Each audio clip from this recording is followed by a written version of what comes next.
The following podcast is brought to you by Radio WICV. To learn more information about us, visit us at radiowicv.com in the description below. Thank you, and enjoy.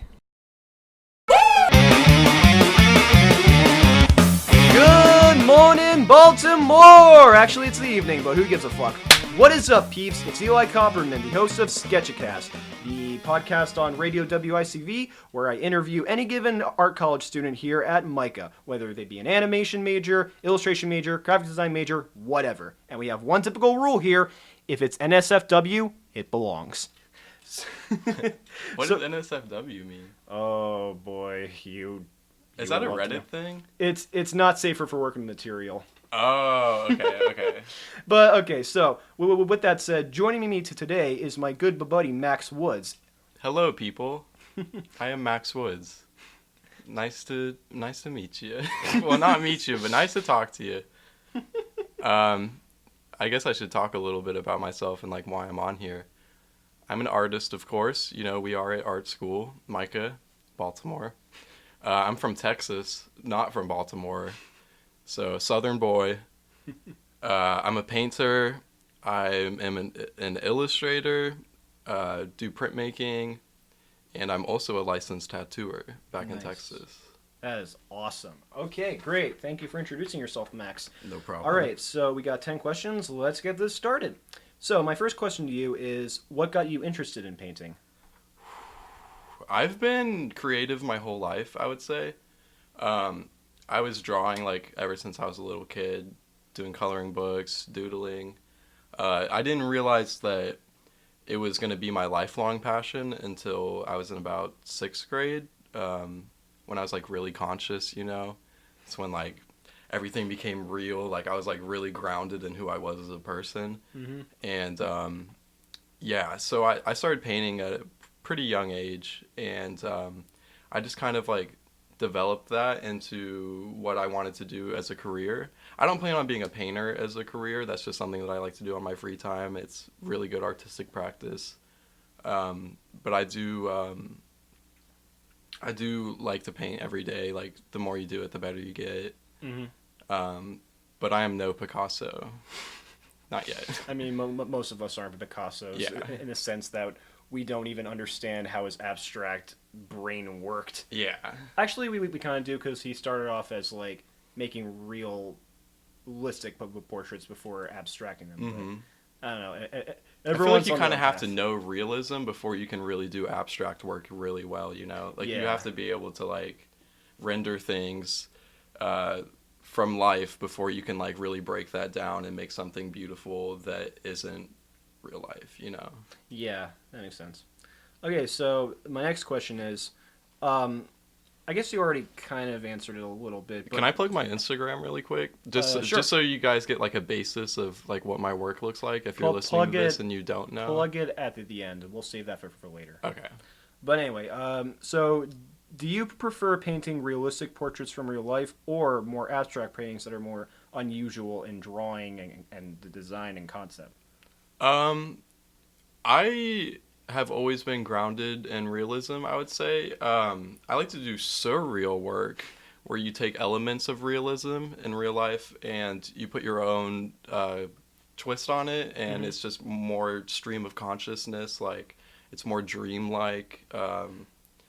It's not based in real life. It's just more interesting to me. I've always been huge fans of Salvador Dali, and many more surreal artists. I cannot think of any more off the top of my head, which is pretty embarrassing. But Hans Edelman. Yes. Or no, Heinz Edelman. You guys know surreal artists. But yeah, I think it's important to be able to do everything, because if you can only paint one thing, then you're just kind of putting yourself in a bubble. Mm-hmm. And it's good to break out of your bubble and be able to do whatever. Because, you don't want to have creative restriction on what you can make, you know? Yeah, I definitely feel that way, especially as, being an animation major. You kind of have to think outside of the box a lot. Yeah, and, absolutely. At the time I'm recording this, last night, I watched a screening of North of Blue, the new feature film from indie animator Joanna Priestley, and it was very non-representational, and it kind of, sort of had a narrative, but it was mainly about a lot of like visuals through metaphor and very abstract shapes, and it's more so what you gain out of it. Like even if you don't understand it, you can tell, you can still tell that something is there. Mm. Was that an independent film? Yeah. Oh, very cool. Where'd you see that? It was being screened here at Falvey Hall. Oh, didn't even hear of that. Oh, damn. See, there are some things that happen at Micah that I don't even know about. You gotta get more active. Yep. Gotta join more clubs. Yep. I'm in 0 clubs at the moment. Not even the club for my major, printmaking. I could be in that club, but am I? No. Should be. Yeah, you should. Yeah. Anyway, so... My problem is I'm a hermit. That's the thing. Hey, I isolate myself constantly. Oh, dang. Actually, in that case, I'm going to ask a different question. Would you consider yourself introverted or extroverted? And if so, do you feel that you've at least found your type of people more so here in college than in like high school? I am 100% introverted. And that is...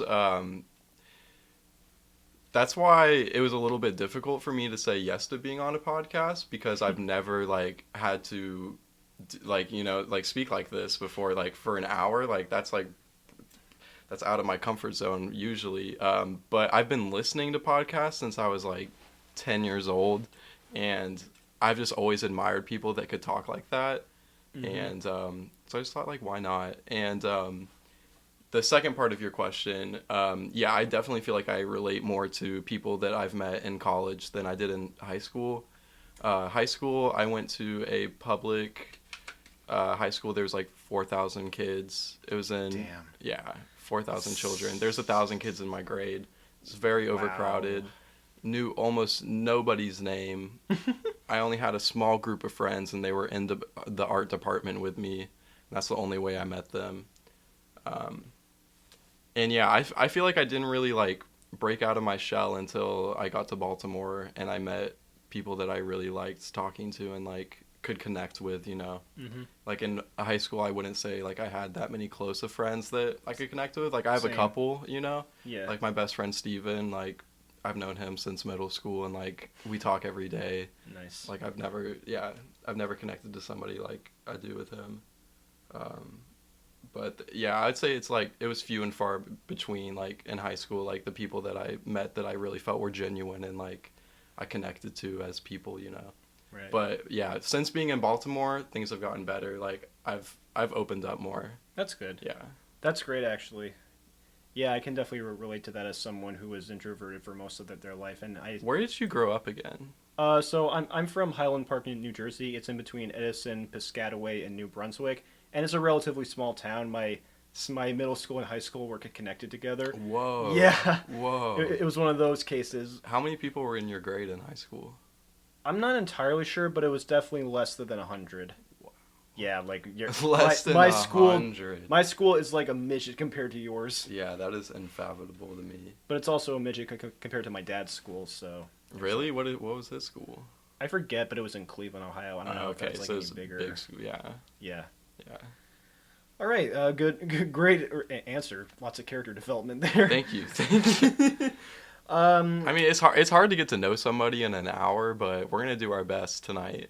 Yeah. You guys are gonna know us like the back of your hands. Oh yeah. If you're listening, which you should be. Yes. And if you're not, what are you doing? They're busy they're either doing homework, they're hanging out with their parents, or they're just doing pot. Yeah, doing pot. Better knock it off. Stop with all the quaaludes. All the quaaludes. Okay, anyway. You should listen to this while you're doing your homework, because that's what I do most of the time. Whenever I'm listening to a podcast, I'm drawing. It's 100% painting. Stress-free. Yes, exactly. Sometimes it's good to get away from your own thoughts and hear somebody else's for a little bit, you know? Exactly. Anyway, so my next question, going back into where you're from. So, like, you're from Texas, which is down south, compared to here, which is the East Coast. Yes. How do you feel the environment you were raised in? How do you feel it affected your life? So I feel like part of me, isolating myself the way I did, like, in high school and, like, middle school and elementary school was partially just because I didn't, fit in. I always kind of felt like an outcast. Mm. And I think, like, the whole, like, being in the South thing and having, like, different ideas and, like, morals and, like, religious stances and all of that, like, played a big part in, like, why I didn't feel like I fit in. Right. Yeah, Texas has a lot of Christians, that's for sure. Very much so, yes. Like our Lord and Savior, Alex Jones. Yes. I remember when I was growing up, I had this friend that was my next door neighbor, and him and his parents were, like, so religious. And they used to take me to church with them, like, all the time. And I'd sit there and be like, I don't believe, like, what am I doing here? And, like, I just kind of got, like, sucked into it because I was like, oh, if I got to be friends with these people, then I got to, like what they like. And I got to, like, believe in what they believe in, Yeah, that can affect a child pretty badly, actually. Yeah. But all in all, Texas wasn't that terrible. Like, there are parts of Texas that I really enjoy. I wouldn't say it's the most cultured place, It's not very diverse either. But I feel like I turned out pretty good for the environment I was brought up in, Yeah. Like, I didn't turn out to be some little racist Southern cowboy, Yeah, it turned out good. You turned out better than some, that's for sure. All right, that's a good way to put that. So, who would you say inspired you most to pursue your interests in the arts? Oh, wow. Both my parents have been really supportive my whole life. Both of them went to school for graphic design. My mom, she worked at JCPenney. She was, like, a recruiter there. Nice. Which, like, wasn't necessarily graphic design, but it was still, like, creative and artistic. Mm-hmm. And my dad actually sells printing now. Oh, that's cool. Well, he has for, like, the past couple of years. It's kind of like a declining business because of, like, the internet. Like, people don't print as much because, like, there's no reason to because, like, everything's on your screen. It's what 1984 told us best when Apple took over, almost took over. Yeah. I mean, they pretty much have taken over already, but. Oh yeah, and Amazon, like, oh, God, shit, we're gonna run out of small businesses in the next couple of years if we keep buying stuff online like we do. There's an Amazon near my town, and it scares me. I bet. Oh, is it the warehouse? Yep. Yeah. Fucking warehouses. Have you heard of the conditions that they put their workers in?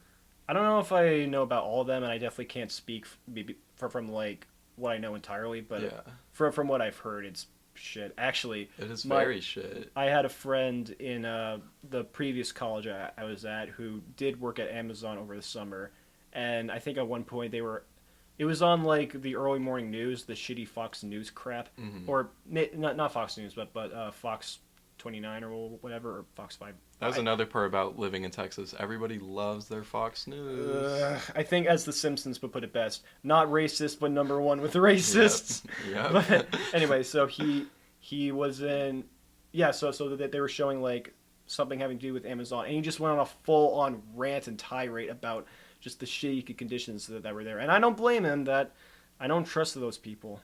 Yeah. Which, at this point, I guess that means I'm never working for Amazon.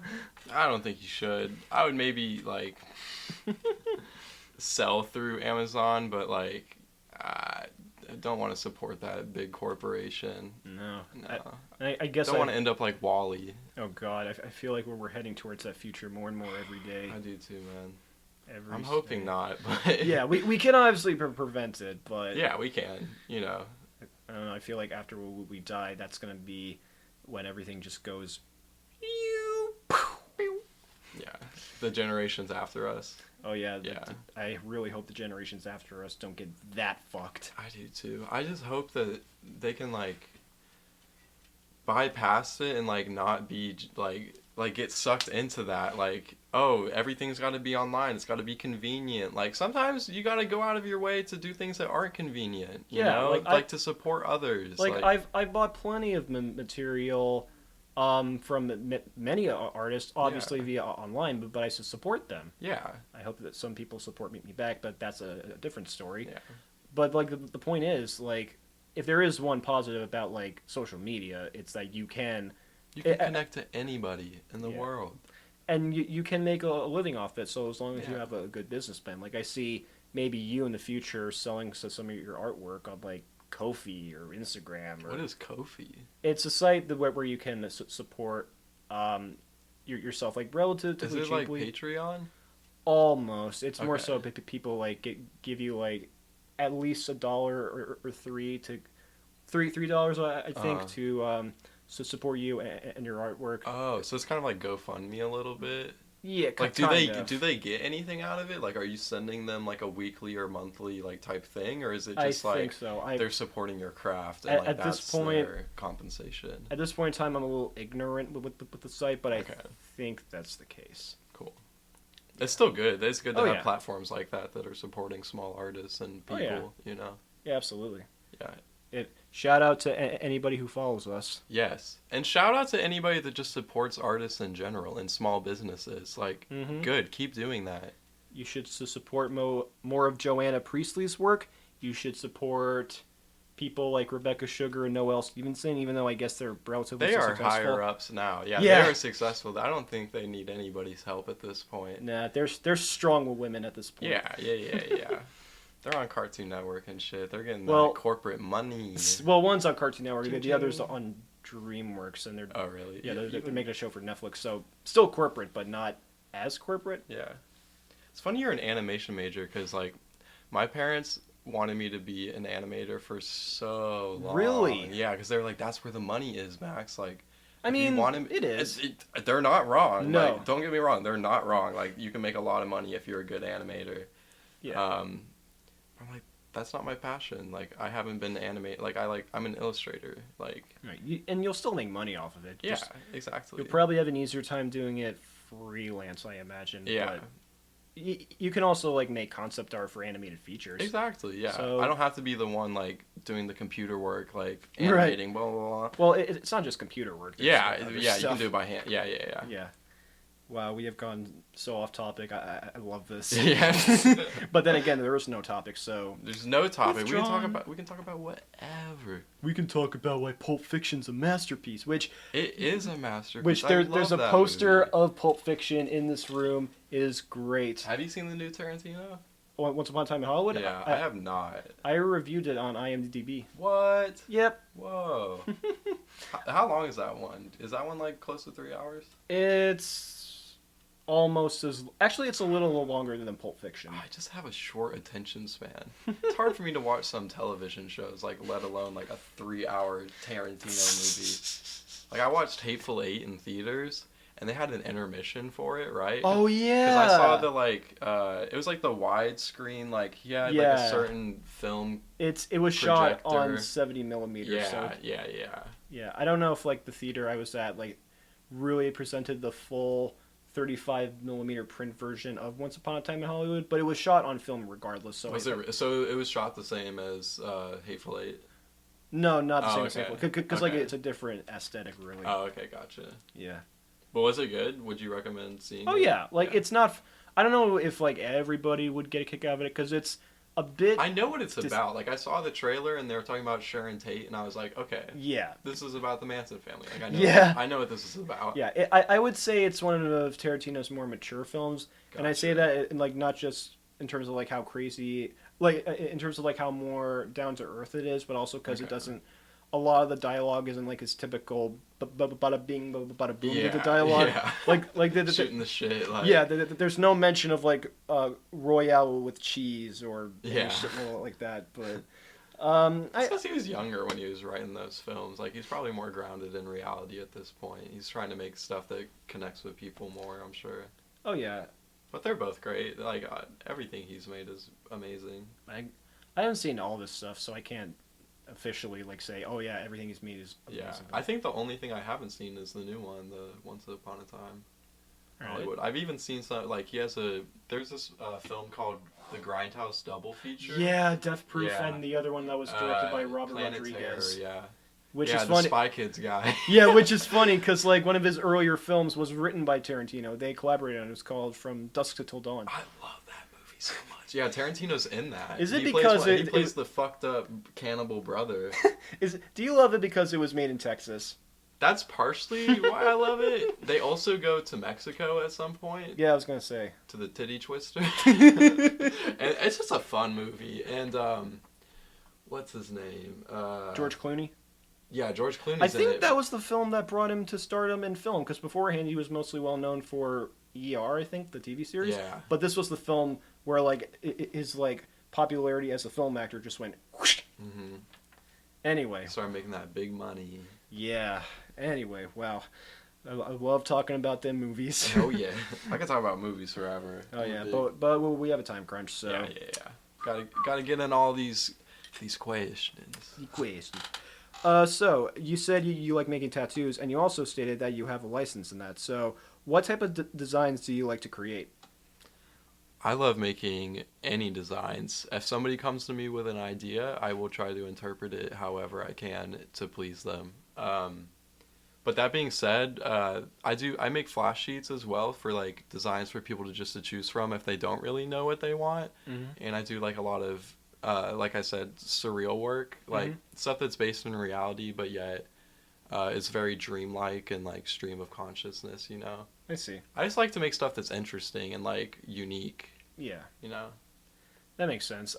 If you're making a tattoo anyway, it's going to be your own interpretation, even if it's a bit mainstream. Mm-hmm. Like, and especially even if it's like temporary. Yeah. Because like whenever you're tattooing somebody, you're giving them a permanent piece of artwork. Mm-hmm. So you want to give them something that like they love and appreciate their whole lives. So you want to like really put thought into it and like give them something beautiful, you know. Yeah. Yeah, even if it's something as simple as a heart. For like someone's love. Or a butterfly, like anything that can symbolize a part of their life that they can take with them and be proud of, like I am 100% down to do, you know. Well, a good chunk of students here have tattoos, so they could clearly have some form of admiration. Yeah. There's a lot of kids here that do what's called stick and pokes, which is like prison-style tattoos, where they put a sewing needle onto the end of an eraser, like on their pencil, and then they wrap twine around it. Huh. And like that's good and dandy if you're in prison, you know. Yeah, I don't think that's a really harmful method of doing it. I know. You should be sanitary. Like, okay, we were talking about Amazon. So you can buy everything you need to do a hygienic and sanitary tattoo on Amazon. You can order it straight to your house, and yet people are still doing these like prison, like not sanitary forms of tattooing. It's like, why are you doing that? Like, I can understand if you're in prison, but exactly. But if you have a license, you gotta go through a fucking health. Well, none of these kids have license. They haven't gone through that part, you know. It's like when you have like beauty products and you have like, I guess chemicals to like to dye your hair, but you're not like trained to do it, so it just comes out as like, no offense to anyone who doesn't have that type of experience. I'm just saying you should get that type of experience though. I feel like you're really serious about it and you're really passionate, then like pursue it go for it, like do it the right way. Yeah, exactly. Don't make mistakes on people, right? Which I have before. I've been tattooing since I was 13 years old. Whoa. Yeah. My first tattoos are on my thighs, and they look like they were done by a 13-year-old. I'll be honest. And I did them the prison style way. Like, there must have been a lot of screams of that day. No, I'm a tough cookie. No screams. I've been tough my whole life. I see. Yeah. All right. Well, whatever you do. I'm just like screaming as I'm poking myself in the thigh. Exactly. My parents are like, "What's going on, Max? What are you doing?" I'm like, I'm making art, guys. I'm making art. Don't jump. All right. So my next question is, here at Micah, you seem to have become more focused on printmaking, especially like going back to when your dad started doing stuff like that. Mm-hmm. So do you prefer that method? So my dad... Okay. Wait, hold sorry. Hold on. Do you prefer that method of illustrating over something like mixed media or general painting? Okay, so my dad sells printing. He doesn't like print stuff. Like, it's not the same kind of printing. Like, one of his clients was Blockbuster. So he sells junk mail printing. So do you know whenever you get something in the mail and you're like, I have no idea what the fuck this is, and you just throw it away? He sells the printing for that type of mail that you get. Mm-hmm. So like he like printed envelopes and stuff for like Blockbuster. Like that was one of his big clients. And there's a lot of businesses that he used to print for that like are no longer in business. Mm-hmm. So like that's why the printing industry has like gone down a little bit. But the printmaking I do is artistic, and it's derived from illustrations that I make. And I love working with mixed media. Like whenever I'm not making a print, I would say printmaking is pretty structured in the way that the process of making a print, like you have to follow these set rules or else you're not going to do it right. Mm-hmm. Like there's a little bit of room for experimentation with that, but for the most part, like you kind of have to stick to the confines of like what it takes to make a successful print. But I love using mixed media. Like whenever I'm just like painting for fun, like doing a watercolor piece, like I'll use watercolors and then like throw some ink on top of it, and then I'll go back in with a little bit of colored pencil. Like, I love combining different things. I just like making, like, stuff that's, like, dynamic and beautiful and, like, makes people, like, look at it for a while and, like, want to digest, like, all the things that are going on within it, you know? Like, I don't want to make work that is just, like, one glance, like, okay, next, you know? Like, I want people to, like, really take time to, like, dive into, like, what I have to say in my work. You want them to, like, delve into it in terms of, like, what it's saying. Exactly, yeah. I want them to have, like, a personal connection to it and be like, okay, this person, like, is really thinking about, like, the broad spectrum of this universe, you know? Speaking of which, this universe is infinite, baby. Our whole universe is in a hot, dense state that nearly 14 million years ago. How the fuck can people think that the Earth is flat? Are you kidding me? That's a story for another day. Except you're wrong. Except they're wrong. This is the ASMR section. We're gonna do ASMR for the rest of this podcast. No, we're not. Fuck off. Send us Venmo. Yeah, so support this via Venmo. That's going to be our sponsor in the future. Yeah, Venmo and Cash App. This program is sponsored to you by Venmo and Squarespace. Did you know Cash App gives out like Bitcoin for people that like repost their stuff on Twitter? Like once a week they do Cash App Friday, and if you like repost one of their things, like they send out Bitcoin, like thousands of dollars to just random people, which I think is like incredible. Like I don't know how they do that. I don't understand the business model of Cash App because like how are they making money? I don't know. It's free. I don't know anything about them really. So I don't know how Facebook makes money. Like I get like sponsors that like give them money and stuff, and I guess internet traffic gives them money. One of the big mysteries of life. Yeah, I don't get how these like free services and social media sites are making billions of dollars. Like that's pretty unfathomable to me. I don't get that. It's one of the strange. Do you think that people should be billionaires, or do you think that that's wrong? I think people should just earn money honestly. I don't know if they should be billionaires, but I do think like if you're gonna earn money, you should do it in an honest way and not scam people. Yeah, absolutely. But do you think that, like, it is, like, you need to divide the wealth, you know? Like, you can't have one person that has all this money and then, like, thousands of people that are homeless and, like, can't pay for food and water. No, because then we'll end up in THX 1138. Yep. What's that? the first film George Lucas made before he even made Star Wars. Oh, whoa. It's probably his best film he's ever made. If anyone hasn't seen it, definitely watch it. What is it called? THX 1138. Okay. And yes, the same to THX that he would later find, you know. Anyway. When was the first time you saw Star Wars? Were you a youngin'? I was a youngin'. I'm not a big Star Wars fan in general, but I like it. I mean, I'm not like diehard like dressing up as Darth Vader, you know, oh like God, I can just see Kylo Ren. You're dressing up as like, I don't know. You're dressing up as like Princess Leia or something, or somebody, and people walk in, Max, it's not what you think, okay? I'm like, ah. No, actually, no. I'm dressing up as C-3PO. Eli, it's not what you think, goddammit. That was a good impression. Whoa. Oh, thank you. I've been working on my impressions for years. Wow, guys, do you hear this? If anyone is listening to this, please send a robot some help. I have been crashed on this planet for too many years.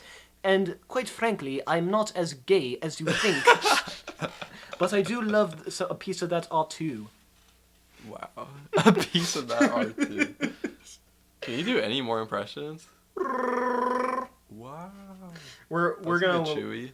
We're gonna leave it at the impressions for now, but Okay, yeah. No more for now. yeah. I can do a pretty good Goofy. Do it. I don't want to do this as being recorded. Because I haven't practiced it in a while, but I could usually do a pretty good Goofy. Well, that's what they say at the end of the day. That was good. That wasn't me, but Thank you. Eli can do all the impressions. I think that's not my strong suit. I don't know about all the impressions, but I can definitely do the corporate ones.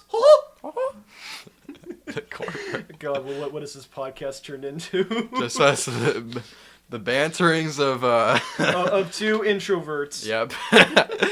This is what we do when we're alone. We just do impressions to ourselves and stare at the wall. Exactly. I hope you're doing the same. And if you're not, what's wrong with you? So would you consider yourself introverted then? Yeah, I already mentioned that. Wait, okay. am I the one being interviewed? Yeah, sorry. Inception. I wish we could do Q&A. That'd be very cool if like the audience was listening and they were like, I wonder if there's one person listening. So how long do you think it'll be until the flat earthers take us over? That sounded like comic book guy from Simpsons. Well, thank you. I've also been working on that for years. Anyway, that was fun. But okay, we got 3 more questions here. Okay. So, you're a sophomore here, right? Yes. So I am 19 years old. 19 years of age. I've been on this earth. I've been on here 20. Whoa. Boom. Boom. So how do you feel you've grown at this school since your first year? Ooh. I mean, I've definitely become a better artist since I've been here. Like, I've taken life drawing classes, and those have helped a lot, just learning anatomy and, like, learning to draw from observation. Like, I didn't do that a lot in high school. I was, always worked from photographs, and, like, I was pretty, like, sheltered from, different artistic practices. Like, my, high school's art department was kind of a joke. There was not much, like, I was in AP art, but it was all pretty, like, independent. Like, if you wanted to learn something, you just had to teach yourself, you know? Like, there was, like, no instruction whatsoever. It was one of those places. It was, yeah. It was public high school with 1,000 kids. They didn't know what to do, so they were like, all right, just make some stuff. And, like, that was good for me at the time, because, like, I liked drawing every day, but, like, I needed some direction, you know? And I feel like I've gotten that since being here. Like, I've had a lot of professors that are, like, really passionate about what they do, and, like, they just want to better you, you know? Like, they want to make you a better artist, and, like, they're willing to do whatever it takes to, like, teach you. I get that. Like, I feel like I've really been taught here. Mm-hmm. Where in high school, I was taking classes, and I was being taught stuff, quotations, but I wasn't really, like, getting anything out of it. Like, my education was through self-practice more. I see. Yeah. Before I move on to the next two, I actually have a random question that's not even part of these. Yeah. How long was your graduation if your grade was like 1,000? So, here's the thing. I did not attend my graduation. Yeah, because there's 1,000-something kids in my grade, and my last name's Woods. And you had to go to some practice graduation thing, and that was, like, outside of school, and I didn't give a fuck. I didn't know half the people that were in my grade, so, like, I didn't feel the need to attend it. My parents didn't want to attend it, so we didn't go. I didn't get a cap and gown, none of that. But it was okay. Like, we celebrated in our own way. There was no reason to go to some where you sit in the gymnasium and go and stand on the stage. That's not my vibe. Exactly. Not into that. Yeah, I think. Well, listen, it's a testament to how some people don't attend their graduations when Bruce Springsteen, our boy Bruce didn't even attend his. Did he really not? No, he was that. See, I'm like introverted. Bruce Springsteen, guys. I actually, they did like senior superlatives at my school, which is like people vote for like best dressed, best hair, blah blah blah, and I won most creative boy. Yeah, not just like most creative. Like I was the most creative boy because I was like the only boy involved in the art department in general. So like I was shooing to win. You were in basically, for lack of a better term, a meritocracy. Yes. Or not meritocracy. I don't even know what that means, but yes. A matriarchy. Yes. Meritocracy. Good God, Copperman. Okay. Wait, but hold on. I want to go back to your question about you were like, what'd you learn? What have you learned since being here? The printmaking department has taught me so much about the process of silk screening. I love the printmaking department. I've I've never had a class there, but I just like the environment. You should. It is so perfect for me. You want me to switch my majors? Oi! Oi! No, don't switch your major, but I would say take a class, like if you can. Maybe. In high school, like all throughout high school, I was making silk screens, like making t-shirts and stuff. And like I didn't even know what I was doing. Like nobody taught me anything. Like I didn't know like what was the right time to expose the screen. I didn't know like how to make a stencil for a silk screen. Like I didn't know anything. And then I got here and they like taught me everything and I was like, "Oh my god, this whole process makes so much more sense now." Like I actually know I feel like I know what I'm doing now. When at the time in high school I was just like blindly like making prints and like if they turned out good, I was like, "All right, that was a good coincidence that they turned out all right." But now I'm like, okay, I know what I'm doing. Like makes sense. Yeah. All right, we got 2 more questions to go. So, outside of art, what other big interests or hobbies do you have? I'm a musician actually. I've been playing guitar and bass guitar like since middle school. The first instrument I ever learned was the trombone because my mom made me take band whenever I was in middle school. She wouldn't so you got one elective to choose from, and she wouldn't let me take art for some reason. She wanted me to take bands because she wanted me to like learn an instrument because her father was a musician. Mm-hmm. So my name's Max, and my mother's dad's name was Max, and he was a saxophone player. And he actually passed away whenever my mom was pregnant with me. And so my name was supposed to be Hunter Woods, right? Oh, God. Isn't that awful? That's that does not suit me. name. That does not suit me whatsoever. So he passed away, and she decided to name me after him. So now I'm Max Woods. And so whenever I was going into middle school, she like really wanted me to learn how to play an instrument because she thought that like I was going to be a musician just like him, which I am, but trombone was not the right instrument for me because I don't listen to that kind of music, so it was impossible for me to be passionate about it. I can't imagine learning an instrument like that and having a lot of fun with it. Exactly. If you're like not into the music at all, like it's hard to like want to play music that you don't even like how it sounds, you know? Exactly. You're like so anyways, I taught myself how to play bass guitar whenever I was like 12 years old. And I got super into it because I love rock music. Like I love things with string instruments and drums and piano and singing. And so I really put a lot of time and effort into like perfecting that, which it takes a lifetime to perfect music. Like, you know, none of us are perfect. But yeah, I was in bands in high school and stuff, like little small garage rock bands, and we played a couple shows like every once in a while. It was nothing too serious ever. Like I've wanted to record music for a while now. I just like haven't had the proper equipment or like understanding of how to mix music and stuff. Because I've always been so like indecisive between like, okay, should I spend my time making music right now or should I be making art, you know? Because I'm like, which one of these am I going to pursue for the rest of my life? And like the thing is, you can do both. Like I've been overthinking it. Like you can do both. Like you don't have to just choose one thing and like do that. Like you can do a plethora of things and like be great at all of them, like if you put in the time and you're passionate enough. I knew somebody once who loved horror and also, loved. I love horror. Yeah, horror's great. Yeah. But like he also loved making rock music, and Yeah. he even said, "I don't know whether I want to make horror movies with like these really creepy macabre settings and these like really hardcore angel rock stuff, or I just want to incorporate that in my music. I don't know if I want to do both. Fuck it, I'm just gonna do it all." Just do it all. Exactly. Look at Rob Zombie. Oh yeah, like He's making. say what you will about his movies, but like Yeah, they're not masterpieces by any means, but they're still artistic expression, you know? Yeah, even if they're not always great. Like, I think if you have more than one thing to say, then do it. Like, Exactly, yeah. One of the most notable people I can think of would be Alejandro Jodorowsky. You probably don't know him, but... I don't. He's a... Tell the people who he is.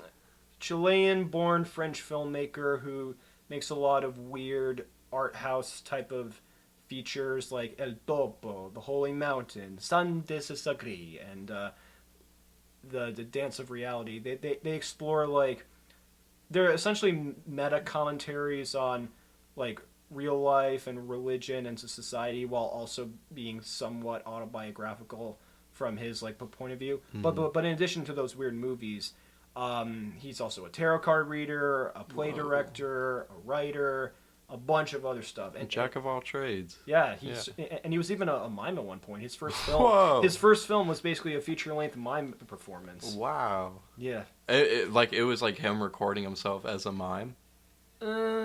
Sort of. I think. I don't know. I haven't seen it. See, nowadays that would just be a YouTube video. That Exactly. wouldn't even be a full feature-length film. Like it would just be on. But imagine making that back in the 50s when you have no money. Yeah, it's probably revolutionary. Oh yeah. Like whoa. Watch The Holy Mountain. It's The Holy amazing. Mountain. Is should this watch it. reality? No, it is a film. How can they watch this? Because I also want to watch it, so Well, I'd like to know how. it's available on DVD and Blu-ray, okay. especially now because like it was out of circulation for years thanks to. Can you stream it on anything? Oh yeah, you can find it online. Yeah. But I do recommend like buying it on DVD or something.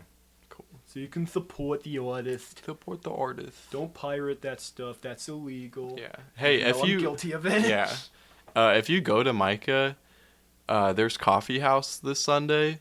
It's in A Box of Leek. I think it starts at like 8 p.m. or something, but I'm playing a song I wrote there that night, so you should come out and see it. Have fun. Yeah. Come out and watch me sing you a song.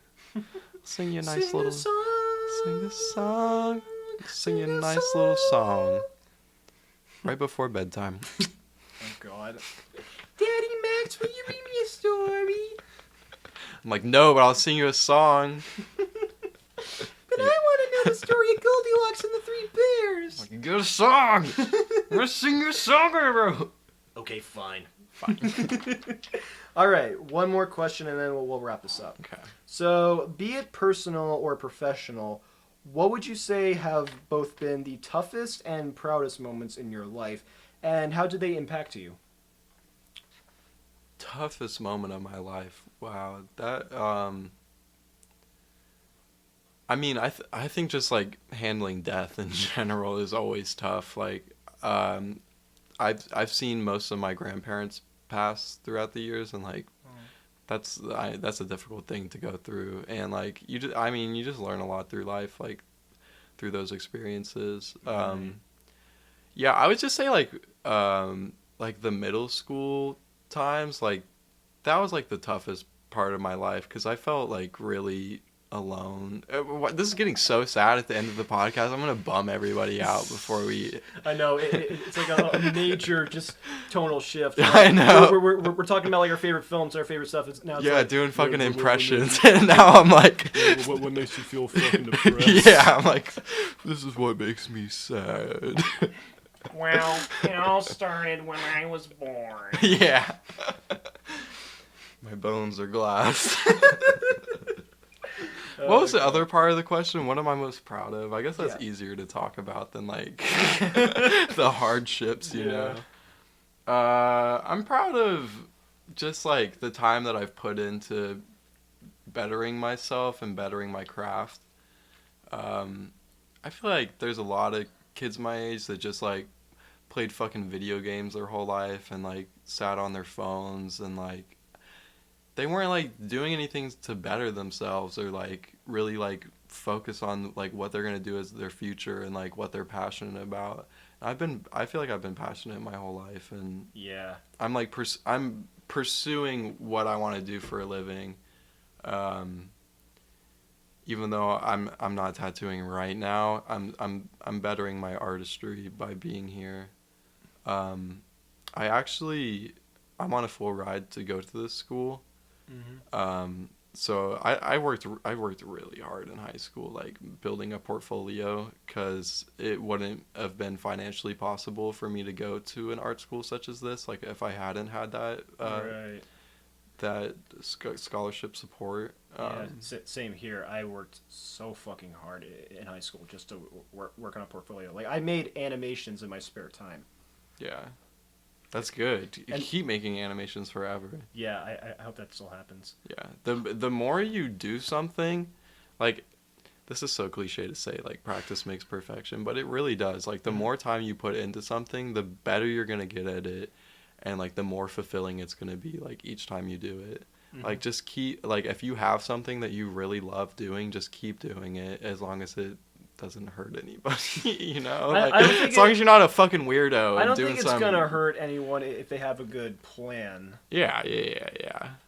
But you know what I mean, like, Yeah. as long as your passion isn't, like, fucking little kids or something, like, just be Oh, passionate, God. be Whoa, passionate about what? something beautiful, be passionate about something that, like, betters yourself, that is, like, your craft, like, just be a good person.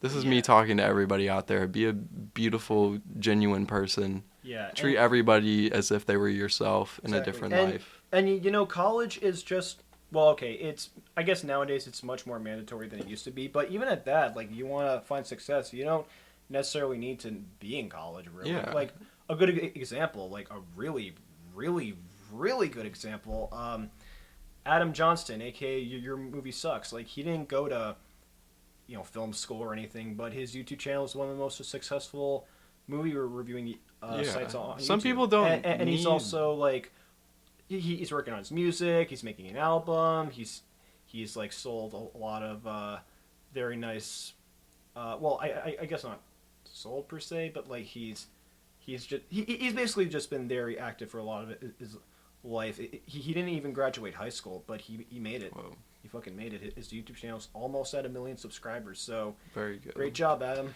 I wanted to drop out of high school really bad because at a certain point I was like, I'm not getting anything out of this academic education.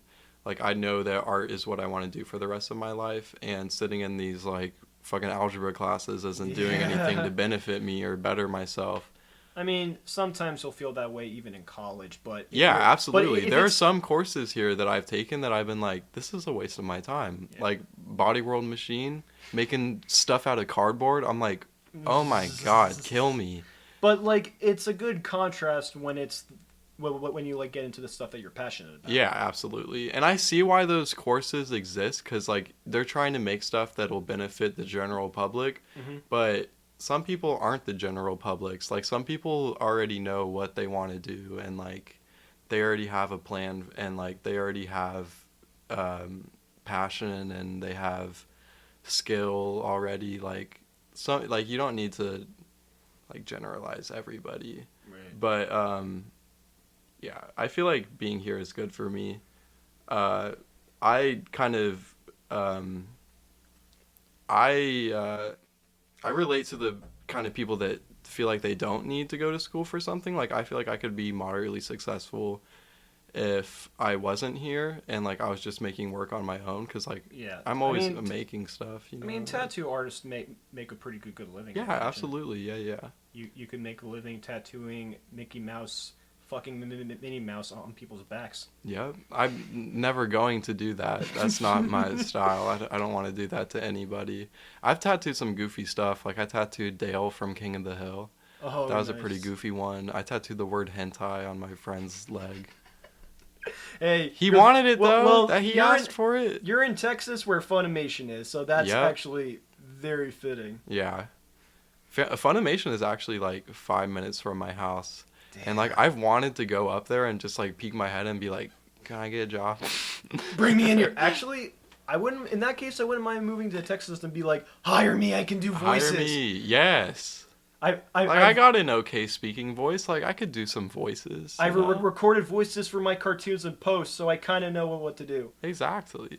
Hopefully, I have a better reputation than Vic Mignogna. Who is that? You don't want to know. Oh, okay. Some asshole. Yes. Ugh. And this There's a lot of assholes This video in is the gonna world. get a shit ton of hatred now, but it doesn't matter. Well, most people hate him now, so who gives a fuck, really? That's good. If he's a hateful person and he's putting hate out into the world, then he should get some hate right back. He is. Good. Just like fucking Harvey Weinstein and all the other creeps. They're gonna get their comeuppance.